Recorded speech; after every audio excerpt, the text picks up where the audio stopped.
Welcome to another edition of Meet the Metapreneur. Today, we are heading out to the lovely city of Rotterdam to meet Marije, who is the founder of Positive Fibers. Welcome to the show. Thank you so much for having me, Shrad. Absolutely. Please tell our audience more about yourself. So my name is Marije de Roos. No one can pronounce it. So Marie is perfect. I am an economist by training. I have an alter ego called the Circular Fashion Detective, and I'm the founder of Positive Fibers. So Positive Fibers is a regenerative fashion startup that's on a mission to put the eco into e-commerce, one positive product at a time. And yeah, I really believe that fashion can be a catalyst for positive change. And with positive change, I mean, getting into an economy that is circular and regenerative. So we're all better off for it. No, that's great. And, I was very fascinated by the name of your entity. Positive Fibers really gives me positive energy. And the fibers part, gives me the angle to sustainability.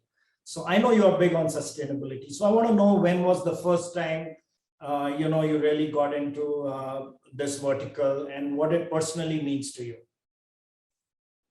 Yes, so sustainability is a word that I really have a hard time with, because I think today, unfortunately, it's just so prone to greenwashing. So I really like the term circularity, because for me, that just makes sense. It's like I define circular fashion as a system in which materials or fibers circulate like from nature back to nature without losing their value. And yeah, so the name Positive Fibers really comes from, like we need positivity, right? There's already so much negativity in the world, and climate change is very serious. But I really believe that the solutions are out there and we just need to make it happen. But it starts with rethinking, what do we put into our products? Because I always say garbage in is garbage out. So if we look at physical fashion today, the reason why there's all these landfills is because we're literally throwing away trash. So it doesn't decompose, it's poison to the environment.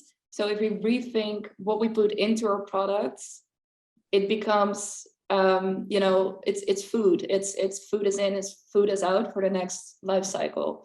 So also the word fibers for me, I'm an economist, right? I don't come from the fashion industry, and I knew some kind of an invader, but it also gave me a clean slate, because I knew that this is, when I started to understand how big the industry is and what exactly it means, what does it take to make a garment, I quite immediately started to make the resemblance with how a dish is made. So to me, food and fashion, it's the same thing. And it may sound ridiculous, but think about it, right?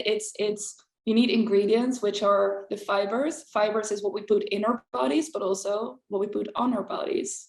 Like, for example, this jacket I'm wearing, this is actually our first prototype, and it's 100% compostable, or as I call it, biocircular. So there's no plastic in it. It's a completely organic materials, like every single detail. It's easier said than done, but we made it happen. But yeah, going back to food and fashion, we need to start with, where do we want our products or physical product eventually to end up? Start there and then reverse engineer it. And that's how I came up also with the name Positive Fibers, because it really is about what are the first ingredients that we put into our products, which are fibers. So there you go. That's amazing. No, that's a great story already. I'm also curious to know, what is the reception you're getting from the market when you go out and showcase the jacket, for example, that you're wearing. Yeah. What is the first reaction of people in the marketplace? So I'm proud to say it's very aligned with the brand name. It's very positive. It's people are just stunned that it is possible, and also by me telling that story of why this jacket is different, that makes them realize how toxic traditional fashion is.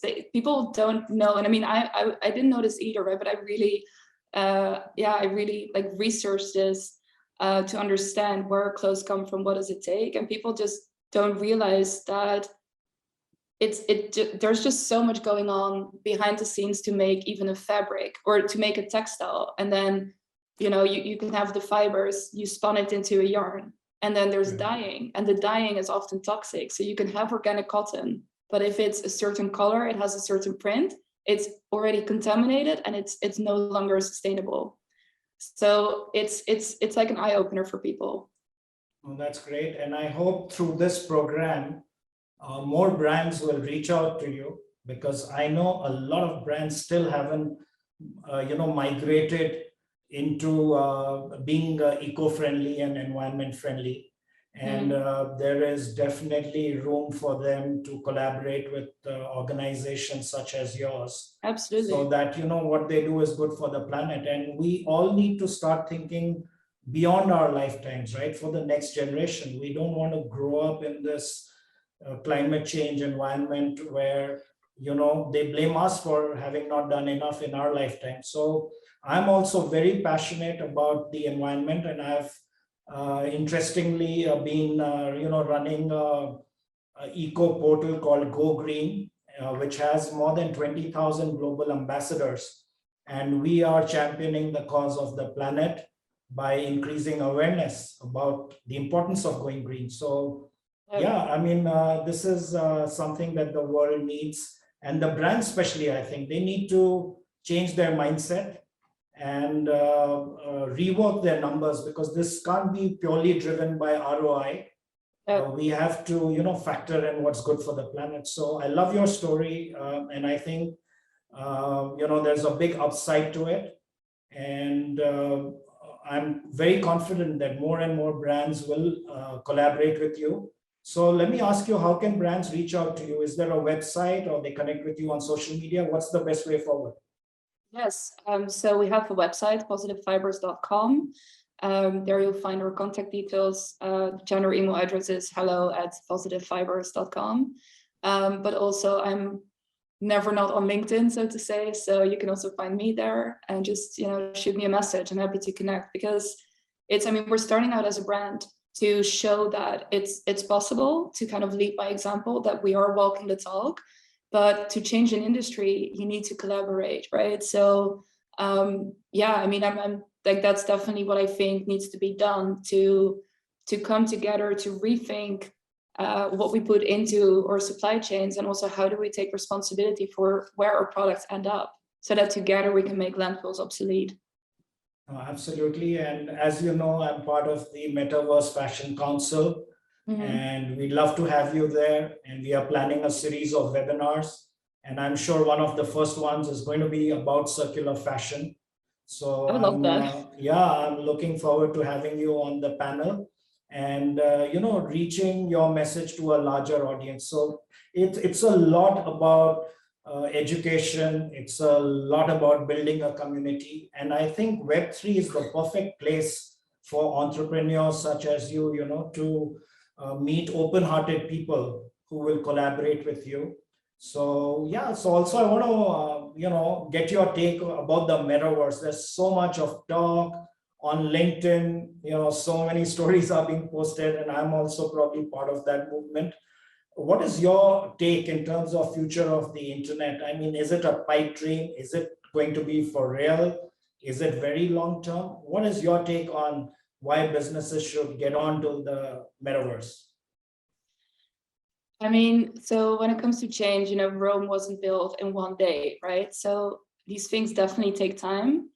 But if we look at trends in society, such as what happened with COVID, right? People were socially distant, but somehow we came together thanks to the internet. I mean, we are able to communicate while we're not in the same room, we're not even in the same country, but we're connecting. And I think at the end of the day, that's what human beings need, right? It's to be connected.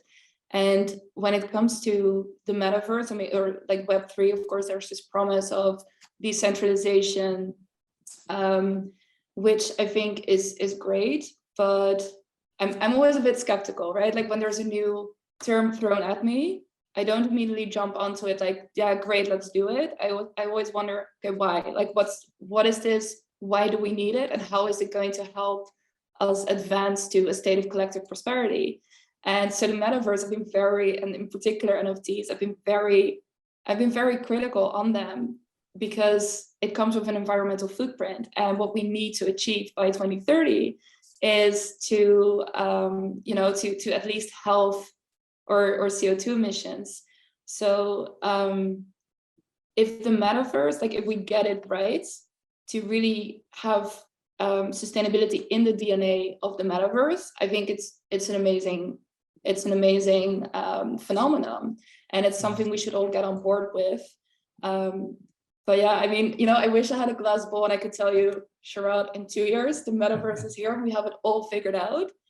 Right. But I also know we have to, be a bit more skeptical towards it. And I think like you rightly said, it's early days. And even if you look back in time, the internet first became commercial, started getting commercial around 1996, which is like 26 years back. And it has taken 26 years for the internet to evolve, from that dial-up modem to watching Netflix on the internet. So we need to give Metaverse some time for it to take off, for technologies to start integrating the platforms so you can have a seamless experience. So it's really early days. It's going to pan out, I think, in the next couple of years. But I'm a firm believer in that the Metaverse will be what the internet was supposed to be, right? So it will take care of the shortcomings, it will evolve. And for one, it will be more participative, which is a great thing. And of course, there's a lot of talk of ownership as well. So we will have privacy, we will be responsible, and we will own our own data, which means we'll be able to monetize it. And that is a real big deal. So yeah, everything looks good in the horizon. I have a looking glass and my vision says that's where we'll be having our next meetings. And I look forward to seeing you in the metaverse in the coming months. And before I say bye to you, I always ask my speakers on the show what advice or learnings they would like to share with our audience.